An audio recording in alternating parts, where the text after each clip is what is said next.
โดยที่ญาติโยมได้รับฟัง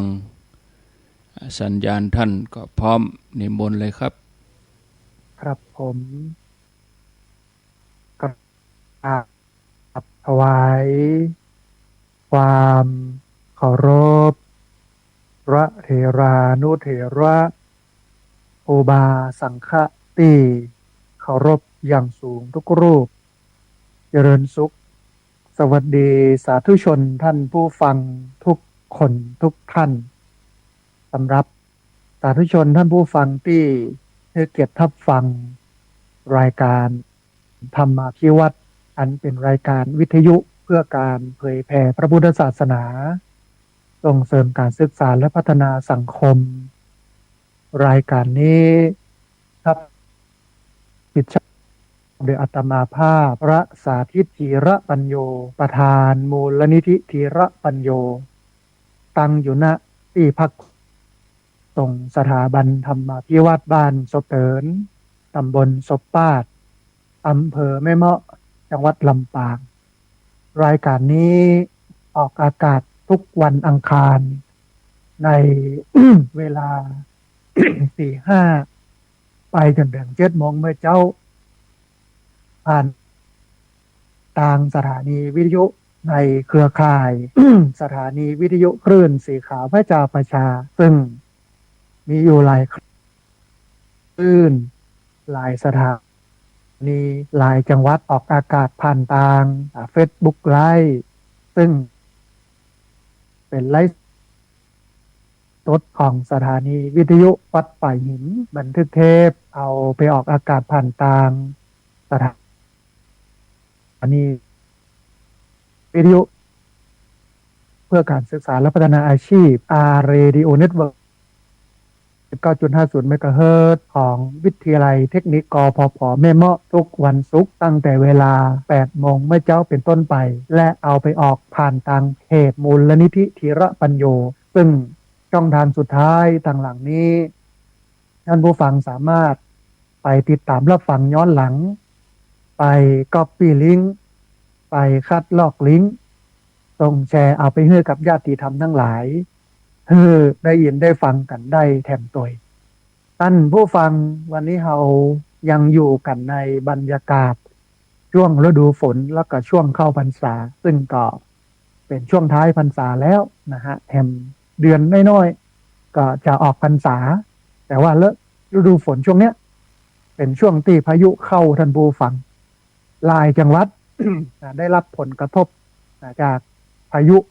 เพราะฉะนั้นเนี่ยเรื่องสำคัญที่สุดคือต้องป้องกันเนอะบางพายุเนี่ยมันมาทำลายเข้าของทำลายชีวิตต้องยกของขึ้นสู่ที่สูงย้ายไปอยู่ที่สูงป้องกันไว้ก่อนเพื่อที่จะป้องกันความเสียหายแล้วก็ต้องดูท่านผู้ฟัง ไอ้อย่างสัตว์ไอ้อย่างต่างๆที่มัน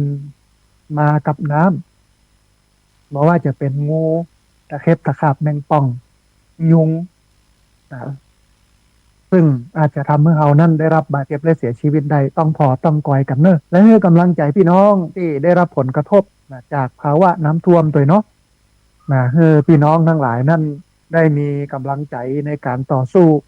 ในการดำเนินชีวิตให้ชีวิตนั้นมันขับเคลื่อนไปในข้างหน้าถึงแม้ว่าวันนี้เศรษฐกิจสังคมหรือแม้แต่เรื่องอะไรอย่างต่างๆมันจะดูเหมือนว่าบ่ค่อยดีค่อยงามนะฮะแต่อย่างไรก็ตามถ้าหากว่าใจเขาแข็งแรงพอใจเขาเข้มแข็งพอมันก็จะก้าวพ้นข้ามผ่านปัญหาและอุปสรรคต่างๆเหล่านี้ไปได้นะฮะท่านผู้ฟังช่วงนี้เป็นช่วงสถานการณ์โดยเฉพาะในกลุ่มของพระสงฆ์เขาได้หันพฤติกรรมที่บ่ดีบ่งามบ่เหมาะบ่สมของพระสงฆ์มาตั้งแต่ยาวนานเนาะหลายช่วงเวลาที่ผ่านมาแล้วก็วันนี้ก็มีกรณีของที่ลพบุรีเนาะเราได้เห็นที่เปิ้ลดูแลเรื่องของเอดของอย่างเนี้ยนะฮะหันถึงความมาเป็นจริงหันถึงความเท็จอะไรอย่างไรเรื่องก็ทำให้เรานั้นเสื่อมศรัทธาท่านผู้ฟังทีนี้วันนี้จะพาท่านผู้ฟังไปพอความคิดเห็นว่าถึงวันเนี้ยละอ่อนไทยเนี่ยเปิ้ล ยังศรัทธาในศาสนาอยู่ก่อนอันนี้น่าสนใจนะ เพราะว่าเอาหันเวลาไปวัดไปวาก็มีกับคนเฒ่าใส่บาตรทำบุญหินตาลอะไรอย่างเนี้ยเนาะมีแต่ผู้สูงอายุทั้งนั้นและเด็กละอ่อนแทบจะบ่หันเลยเดี๋ยวเรามาพอกันตรงนี้สักหน่อยหนึ่งและไปดูในส่วนของการทำใจในพุทธศาสนาเวลามีเหตุการณ์เกี่ยวกับตัวเจ้าเนี่ยผิดพระธรรมวินัยออกมาชาวพุทธควรจะทำใจอย่างไรควรจะวางตัวอย่างไรอยู่2 เรื่องนะวันนี้นะ เรื่องแรกก็คือไปขอความคิดเห็นของเยาวชนที่มีต่อศาสนาซึ่งมาใจพุทธศาสนาอย่างเดียวท่านผู้ฟังรวมไปถึงศาสนาอื่นโดยซึ่งเขาก็จะได้เห็นทัศนคติความคิดเห็นของละอ่อนที่มีต่อศาสนาแล้วก็วิธีการทำใจให้สุขสงบโดยมองแบบพุทธเวลาเจอเหตุการณ์ข่าวทุเจ้าพระสงฆ์ผิดศีลผิดวินัยเขาจะทำตัวอย่างใดเขาจะวางตัวอยู่ตรงไหนทัศนคติเขาควรจะเป็นแบบใดเรื่องนี้น่าสนใจมากนะฮะแต่ก่อนที่จะไปสู่เรื่องนี้ท่านผู้ฟังในวันที่17 สิงหาคมพุทธศักราช 2568 ที่ผ่านมาอย่างที่เคยได้เล่ากันไปแล้วในวันเสาร์ที่ผ่านมานะฮะซึ่งก็มีเวลาน้อยนึงนะอาตมาภาพพร้อมกับญาติโยมของที่พักสงฆ์สถาบันธรรมภิวัตรคณะกรรมการมูลนิธิธีรปัญโยคณะกรรมการนักเรียนโรงเรียนผู้สูงอายุร่วมไม้ร่วมมือกันจัดกิจกรรมปลูกไผ่10 ไร่ 1,000 ต้นเพื่อสร้างสวนเวรุวันในวันที่17ท่านผู้ฟังต้องอนุโมทนาขอบคุณขอบอกขอบใจท่านผู้ฟังที่มาช่วยกันปลูกนักหนาจารีก็เกือบจะ300 คนนะฮะแล้วก็เอาฮองตาลมาออกตัวมาห่วมบุญตัวมาฟังเสวนาตัวงาน วันที่17ก็จบลงได้ด้วยดีสำเร็จไปด้วยความเรียบร้อยพร้อมเพรียงด้วยความที่คณะกรรมการสถาบันที่พักสงฆ์สถาบันธรรมภิวัตรคณะกรรมการนักเรียนโรงเรียนผู้สูงอายุคณะกรรมการมูลนิธิธีรปัญโยได้ร่วมกันจัดเตรียมสิ่งของสถานที่อย่างไว้หลายวันก่อนหน้านั้นนะฮะมันก็เลยทำให้งานนั้นมันง่ายเรียบง่ายบอกชุกละฮุกแต่ว่าก็มีบางส่วนบางอย่างเช่นที่จอดรถ มันแคบแล้วก็มันมืดเนาะฝนตกใหม่แต่ถ้ามันบ่มืดเนี่ยคงจะเป็นระเบียบมากกว่านี้นะฮะอันนี้ต้องอนุโมทนาบุญขอบคุณขอบอกขอบใจญาติโยมเป็นอย่างมากนะแล้วก็หลังจากนี้ไปที่จริง ท่านนายกองค์การบริหารส่วนตำบลศพปาดเพื่อนก็เอารถไถมารอที่จะไถปรับแต่ว่าปรับบ่ได้สักเตื้อเหตุเพราะว่าฝนตกนะฮะมันทำให้ปืนเชยแชะแล้วเวลาไถปรับไปมันก็จะบดีนะฮะก็รอตอนนี้รอฝนยั้งฝนยุดก็ปรับไปแล้วก็จะเอารถแมคโครมาปรับที่ฝั่งเสาแล้วก็วางลวดหนามฝั่งเสาปูนวางลวดหนามกำลังจะรอรถแมคโครก็รอปัจจัย รอปัจจัยรอสตังค์นะฮะอันในช่วงที่ผ่านมาได้ระดมทุนท่านผู้ฟังในเรื่องของเสาปูนและลวดหนามล้อมสวนไผ่เวรุวันซึ่งมีอยู่จำนวน10 ไร่นะฮะเสาปูนเนี่ยที่จริงต้นละ130 บาทแต่เอาไว้20 บาทเพื่อเอามาเป็นค่าอาหารค่าเครื่องดื่มเมื่อคนมาเนี่ยหรือเป็นค่าจ้างนะฮะจะใช้อยู่ที่จำนวน80 ต้นเสาปูนเนี่ย80 ต้นลวดหนามโคตรละ150 บาทที่จริงก็ประมาณเนี้ย150จะใช้อยู่ที่จำนวน50 คนปันที่กำลังระดมทุนกันอยู่ท่านผู้ฟังแล้วก็เดี๋ยวอาจจะต้องระดมทุนกันแถมรอบหนึ่งก็คือก็รถแมคโครมาปรับตีเวลาจะฝังเสาเนี่ยมันจะได้เรียบได้เปียงอาจจะได้บาละเกะละกะนะฮะมันก็จะได้งามดูดีเนาะที่ผ่านมาท่านผู้ฟังมีญาติโยม ได้ร่วมทำบุญบอกว่าจะเป็นเสาปูนต้นละ50 บาทลวดหนามคนละ150 บาทเนี่ยมาหลายคนหลายท่านบอกว่าจะเป็นนั้นแม่ขจรสารพีนางสาวรัตนาพรสารพีนางสาวนวรัตน์สารพีแล้วก็ครอบครัวนายตะสุชาตินะฮะมีแม่จันเรือนใสแม่เพนทีมวางแม่สมจิตอินทรวิจิตรแม่กันนิกาพินโยแม่สาริกาพินโยแม่ปาวรีอินสุวรรณแม่นิตยาภักดีร้อยตำรวจตรียุทธชัยภักดีนางสาวพัชรีภักดีแม่อุบลวันเตชะนันตาแม่สุภาพรอินศรีแม่สุภัตราคำป่าแล้วท่านอาจารย์พระครูชลทานพิทักษ์นางสาวโสรวรรณแม่บัวไขกิ่งกั๊มแม่สีดาคนงามแม่น้อยกาดนัดร้อยตำรวจตรีวิชัยภูพิงค์แม่สายทองทันยาแก้วแม่สุแก้วคำอ้วนแม่อุไลวันอภิทันกรคุณประนอมปุ๋ยวงศ์คุณละวีวันคุณศิรินลดาชัยโสคุณแม่นิตยาจินดาปลูกคุณแม่ละลิตีโปธาคำคุณแม่สมจิตใจเย็นคุณจินดาศรีเจวงศ์คุณดวงทรัพย์แสนคำวงศ์คุณแม่สมจันทร์แก้วมาลาแม่ทองคำพรหมมินทร์แม่เพนขาวเตี้ยพร้อมญาติธรรมแม่อมราวงแหวนนะฮะประมาณตอนนี้มีอยู่เสาปูนเนี่ยได้อยู่41ต้นลวดหนามได้อยู่39คดนะฮะเสาปูนเนี่ยจะใช้อยู่80ต้นตอนนี้ได้41กับเกินนึงแล้วเนอะท่านผู้ฟังเหลือแฮม39ต้นเสาปูนนะลวดหนามตอนนี้ได้อยู่39เหลืออยู่แฮมประมาณสัก11น่าจะประมาณนั้น11คดนะฮะจะครบตามจำนวนเพราะนั้นท่านใดอยากจะร่วมทำบุญเสาปูนลวดหนามเพื่อที่จะเอามาล้อมหัวกันงัวกันควายแล้วก็กันซัดสิ่งอย่างต่างๆที่จะเข้ามารบกวนต้นไผ่ที่เราปลูกไว้ก็เจริญพรได้มาร่วมทำบุญกันได้ซึ่งสามารถร่วมทำบุญได้ที่ธนาคารกรุงไทยชื่อบัญชีที่พักสงฆ์สถาบันธรรมาภิวัตรหมายเลขบัญชี53607555318เป็นธนาคารกรุงไทยชื่อบัญชีที่พักสงฆ์สถาบันธรรมาภิวัตรหมายเลขบัญชี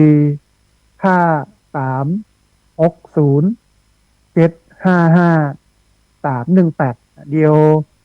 ท้ายรายการก็จะเปิดสายให้ท่านผู้ฟังได้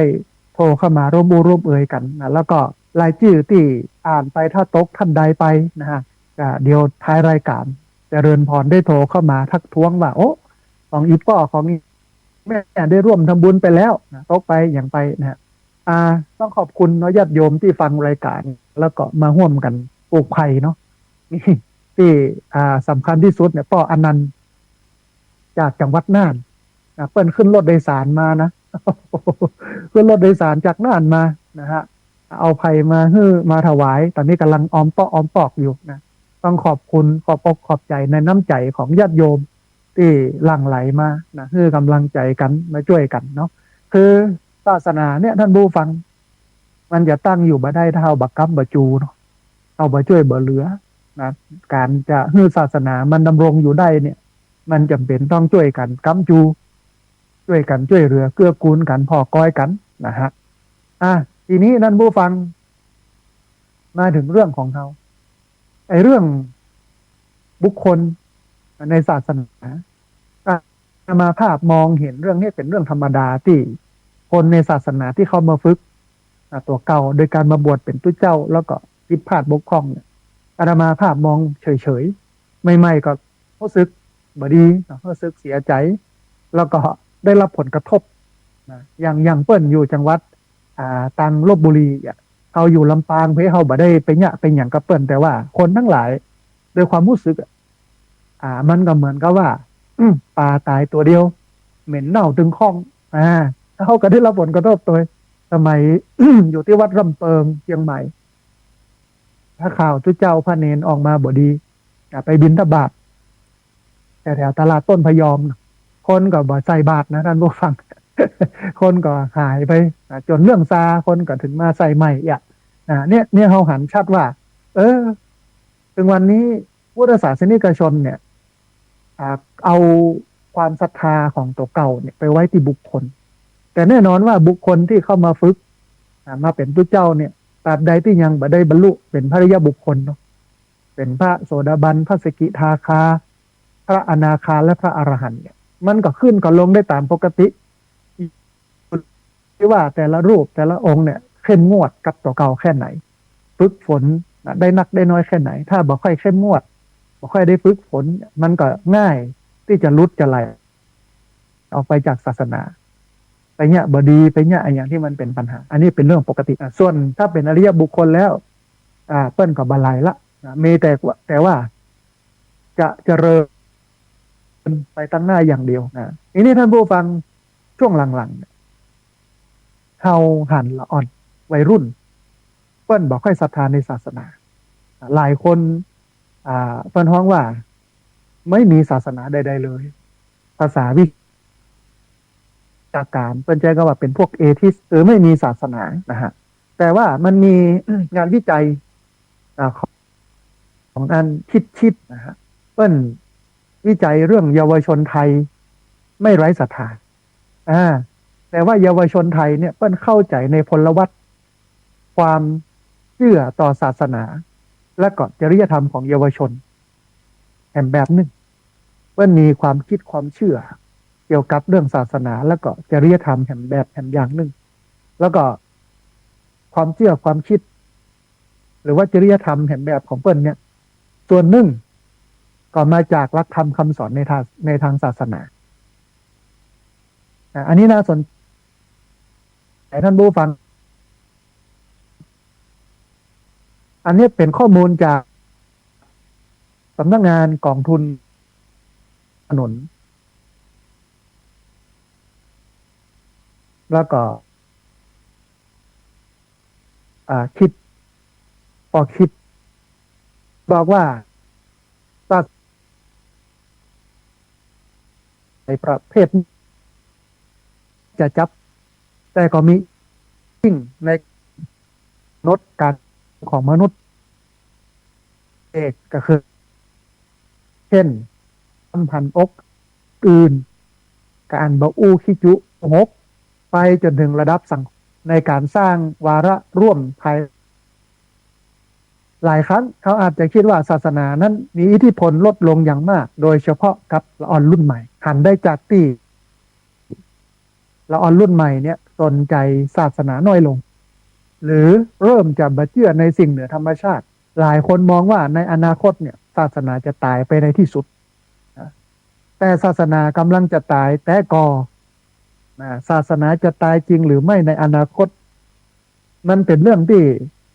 คิดเนี่ยคิด for คิดเนี่ยเปิ้นสนใจก็เลยไปสำรวจละอ่อนที่มีอายุตั้งแต่15ถึง25ปีนะฮะ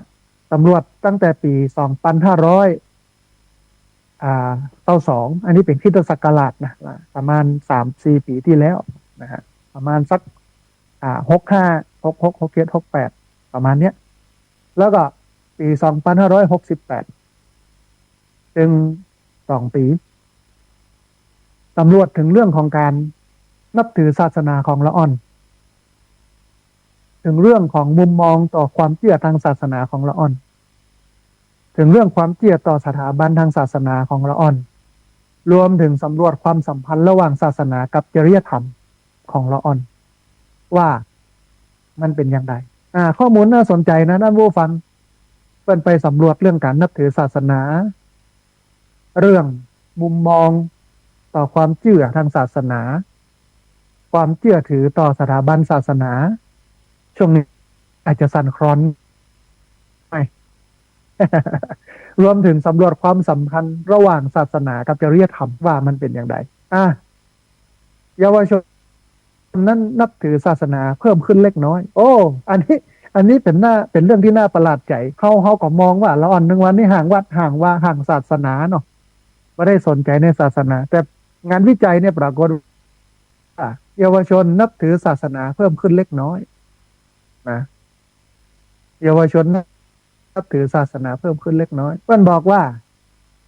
เมื่อพิจารณาการนับถือศาสนาตามบัตรประจำตัวประชาชนของละอ่อนตั้งแต่ปี2022กับ2025นะก็คือ3 ปีที่แล้วก็จะประมาณสัก65นะ2565ถึง2568จะปะว่าศาสนาที่เราถูกระบุไว้ในบัตรประจำตัวประชาชนของละอ่อนเนี่ยมันแตกต่างกันนักนะโดยมีเยาวชนนับถือศาสนาพุทธอยู่ที่ประมาณ 91.7% ในผลสำรวจปี 2565 แล้วก็ 90.0% ในผลสำรวจปี 2525ลดสัดคนละอ่อนชาวพุทธลดลงไปประมาณ 1.7% ในปี 2565 เนี่ย มีอยู่ที่ 91.7% แต่ว่าพอมาถึงปี2568 เนี่ยลดเหลือ 90.0% นะเยาวชนที่นับถือศาสนาอิสลามลดลงจาก 6.1% เหลือ 5.1% อันนี้ก็ลดเหมือนกันเยาวชนที่นับถือศาสนาคริสต์เพิ่มขึ้นจาก 1.3% เหลือ 3.1% โอ้ไปโตในศาสนาคริสต์ พี่น้องคริสตศาสนิกชนที่เป็นวัยรุ่นเนี่ยเพิ่มขึ้นนะฮะเยาวชนที่นับถือศาสนาอื่นเช่นศาสนาฮินดูศาสนาพราหมณ์ฮินดูศาสนาซิกนะมีประมาณ 0.1% ของเยาวชนทั้งหมดรวมแล้วท่านผู้ฟังเยาวชนที่นับถือศาสนาตามบัตรประจำตัวประชาชนลดลงเล็กน้อยจาก 99.2% นะหรือ 98.3% และคณะที่เยาวชนที่เปิ้นบระบุศาสนาในบัตรประจำตัวประชาชนมันเพิ่มขึ้นจาก 0.8% เป็น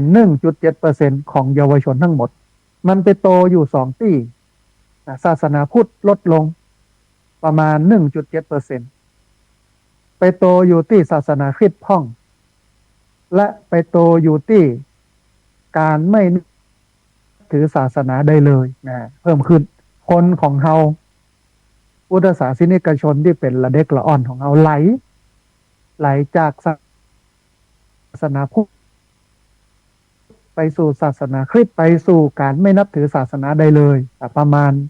1.7% นะอันเนี้ยมันก็ทำให้เราตระหนักนะท่านผู้ฟังว่าคือเฮาก็ต้องปรับการสอนให้มันเข้าถึงคนรุ่นใหม่ได้ง่ายขึ้นพุทธศาสนามันเป็นเหตุเป็นผลจับต้องได้ง่ายขึ้นนะถ้า คืออาตมาภาพอยู่กับละอ่อนเนาะอบรมละอ่อนสอนหนังสือละอ่อนนะซึ่งในระดับ มหาวิทยาลัยละอ่อนโรงเรียนละอ่อนวิไลเทคนิค อาชีวะสัมผัสอยู่กับเขามาตลอดอาตมาได้เห็นถึงความที่เปิ้นมานับถือศาสนาเพราะว่า1มันมีเหตุมีผล2มันอธิบายบ่ได้แต่ทั้งที่นะทั้งที่ศาสนาพุทธเนี่ยมันเป็นเหตุเป็นผลและมันอธิบายได้แต่ปัญหาคือที่ผ่านมาเนี่ยเขาทำพุทธศาสนาให้มันศักดิ์สิทธิ์ให้มันลึกลับแล้วก็บอกอธิบายใส่บาตรเนี่ยยังบุญคืออะไรใส่แก้วทั้ง3เนี่ยยังเนี่ยเขาบ่ได้บอกเขาก็จะบอกว่าเปิ้นเนี่ยมากันตั้งแต่สู่บ่เกิดพวกนะเนี่ยไปเตอะอย่าร้อนมันก็บานถึงความเป็นเหตุเป็นผลไร้สาระเนี่ยมันคิดอย่างนั้นมันก็เลยไหลออกไปนะฮะแต่ถ้าอธิบายคือเข้าใจอย่างนั้นเป็นอย่างอี้เป็นอย่างนั้นโอ้ มันอย่างนี้ดูนี่เปิ้นก็จะนักแน่นในศาสนาเปิ้นก็จะบันไลออกจากศาสนาเพราะฉะนั้นรายการธรรมาภิวัตน์เป็นรายการที่พยายามจะจะเอาข้อมูลเนี่ยมาให้หมู่เฮาทั้งหลายได้ฟังแล้วก็ได้เริ่มกึศเอาไปถ่ายทอดให้ลูกให้หลานมันก็จะสามารถดึงเขาไว้ได้ในศาสนานี้นะฮะทีนี้ท่านผู้ฟังมาดูอันอื่นๆเนาะมันมีแบบสำรวจเยาวชนตึง2 ปีคือปี2565แล้วก็2568มันมีข้อค้นพบว่ามีเยาวชนประมาณ1 ใน 5ที่การนับถือศาสนาในชีวิตประจำวันแตกต่างกันที่ระบุไว้ในบัตรประจำตัวประชาชนโดยสำรวจ2 ปีนี้พบว่าเยาวชนที่นับถือศาสนาตามจริงเพิ่มขึ้นจาก81.7%เป็น 83.9% ในทางตรงกันข้ามเยาวชนที่มานับถือศาสนาในชีวิตจริงลดลง 18.3% เหลือ 16.1% ของเยาวชนทั้งหมดนะอันนี้ก็เป็นสิ่งที่ดีนะฮะเป็นสิ่งที่ดีทีนี้มันยังมีแหมว่าหากจำแนกการนับถือศาสนาตามจริงเป็นรายศาสนาจะปะว่าศาสนาพุทธมีสัดส่วนเพิ่มจาก 70.5% เป็น 72.0%เพิ่มขึ้นประมาณ 1.5% ของเยาวชนทั้งหมดนะศาสนาอิสลามมีสัดส่วนลดลง 6.1% เหลือ 5.1% ขณะที่ศาสนาคริสต์มีสัดส่วนเพิ่ม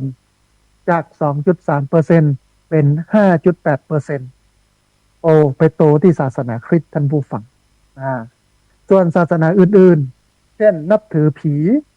หรือธรรมชาติอย่างพี่น้องกะเหรี่ยงที่เปิ้นนับถือผีหรืออันอื่นๆที่เปิ้นนับถือผีมันลดลงจาก 3.3% เหลือ 1.3% นะฮะทีนี้เมื่อพิจารณาเยาวชนตามกลุ่มรายได้ตามเพศวิถีและการศึกษาอธิบายก่อนเพศวิถีก็คือว่าเพศที่เปิ้นอยากเป็นไม่ใช่ตัวที่เปิ้นเป็นนะตัวที่เปิ้นเป็นอย่างเช่นเป็นไม่ยิงแต่เปิ้นอยากจะเป็นป้อจายแล้วฮอร์โมนป้อจายมันนักเปิ้นก็เป็นป้อจายยังเฮาก็ห้องทอมไม่ทีนี้ป้อจายเกิดมาเป็นเพศป้อจายแต่ใจเป็นหญิงเพราะว่าฮอร์โมนหญิงมันเยอะในตัวเปิ้นเขาก็ห้องว่ากระเทยเกย์อย่างพวกนี้แต่ว่าภาษารุ่นใหม่มันจะห้องแหมอย่างนึงนะที่เขามาเรียนรู้กันเปิ้นบอกว่าเมื่อพิจารณาเยาวชน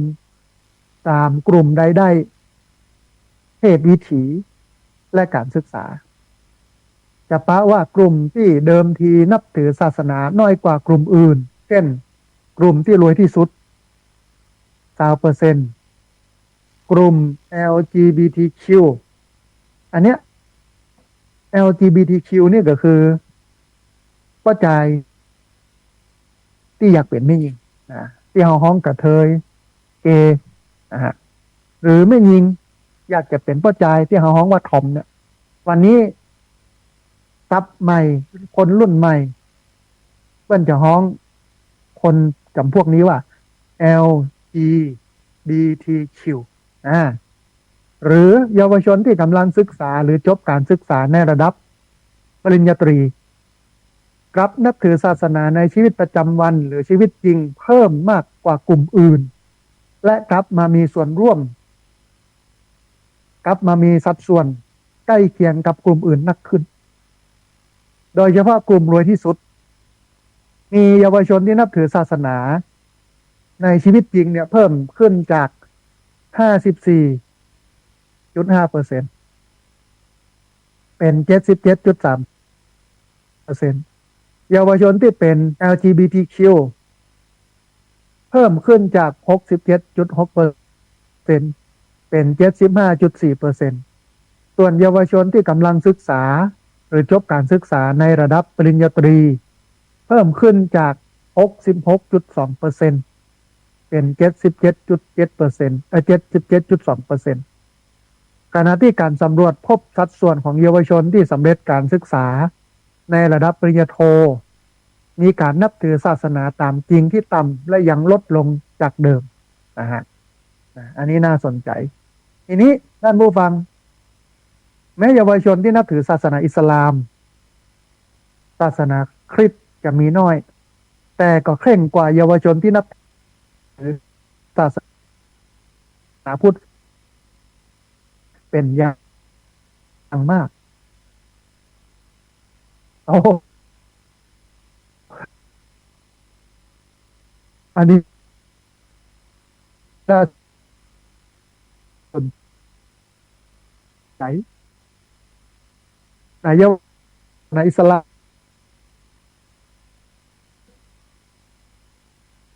ก็ศาสนา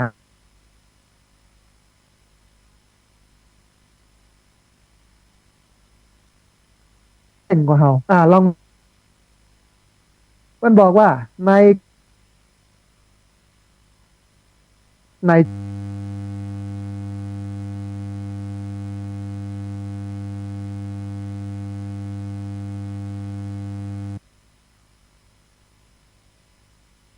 ประจำวันหรือชีวิตจริงทั้งหมดลองลงมาคือเยาวชนที่ประเมินว่าตัวเก่านะเคร่งศาสนาคือ5.4%และเยาวชนที่บ่เคร่งศาสนานั้นมีน้อยที่สุดเลยคือ15.6%ทีนี้นะท่านผู้ฟังเมื่อแบ่งตามศาสนาที่เยาวชนนับถือในชีปะว่าคือศาสนาคริสต์ก็คืออิสลามเนี่ย%ศาสนา3%เปิ้ลมองว่าเองคริสต์ศาสนาแต่อย่างมากถ้าเยาวชนที่มีประมาณ20%เท่านั้นที่มองว่าตัวเก่านั้นเคร่งศาสนาอิสลาม มุมมองเกี่ยวกับ ความเคร่งในศาสนา ก็คือเอาหลักธรรมมาจากพุ่งสูงขึ้น56.7%คริสต์เป็นพุ่งสูงขึ้นอยู่ที่ 63.1% แต่พอมาดูเยาวชนชาวพุทธอยู่ที่3%อันนี้น่าสนใจอย่างที่อาตมาภาพบอกเขาก็ต้องเปลี่ยนวิธีการในการสอนเขามันเป็นเหตุเป็นผลที่มันเข้ากับเยาวชน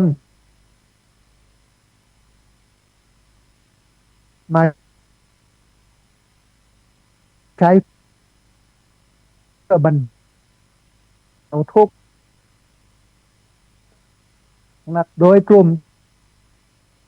ในชีวิต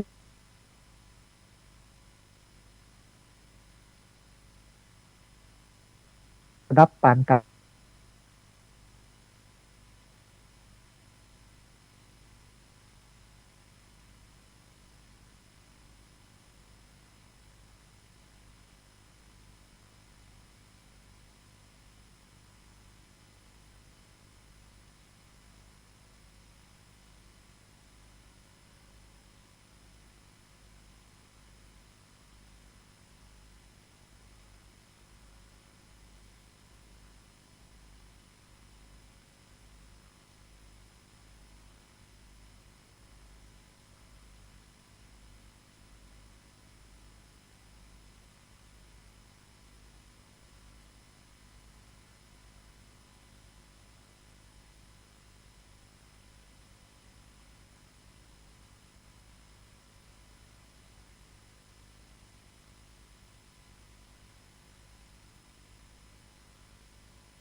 ครับครับขอบพระคุณครับท่านอาจารย์พระครู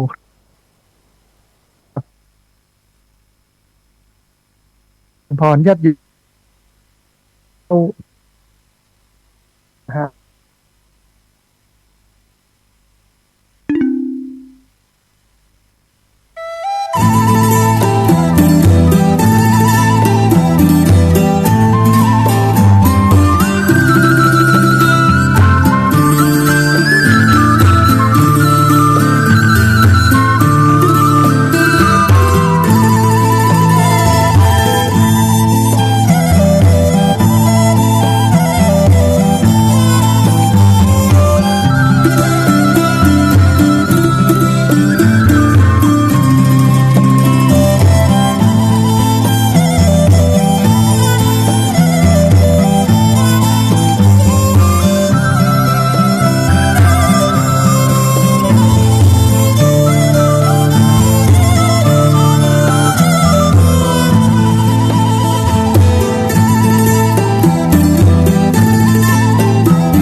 371โชเลคุลุเสียอิตาลีตะเลนะ